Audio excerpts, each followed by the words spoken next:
குழாய் எரிவாயுவை பொறுத்த வரைக்கும் ரஷ்யா கிட்ட இருந்து குழாய்கள் மூலம் அதிக எரிவாயுவை வாங்கியதும் ஐரோப்பிய ஒன்றியம்தான்.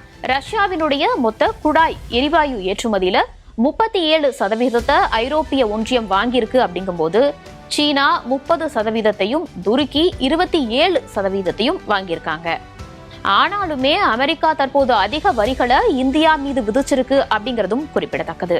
அதுவும் எவ்வளவு அதிக வரி அப்படின்னு பார்க்கும்போது ஆசியாவிலேயே அதிக வரி விதிக்கக்கூடிய, அதாவது வரி விதிச்சிருக்க அமெரிக்கா வரி விதிச்சிருக்கிற நாடாக இந்தியா பார்க்கப்படுது. அதே நேரத்தில் இந்தியாவுக்கு 50% வரி அப்படிங்கும்போது வேற எந்த நாட்டுக்கு இவ்வளவு வரி இருக்கு அப்படின்னா பிரேசில் நாட்டுக்கும் இந்தியாவுக்கும் தான் அமெரிக்கா 50% வரி அப்படிங்கிறத விதிச்சிருக்காங்க.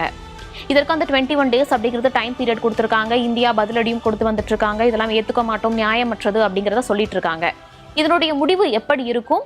இது அப்படியே அமல்படுத்த போறாங்களா இல்ல ஏதாவது பேச்சுவார்த்தை மூலமாக முடிவுக்கு வருமா அப்படிங்கறத நம்ம காத்திருந்துதான் பார்க்க முடியும்.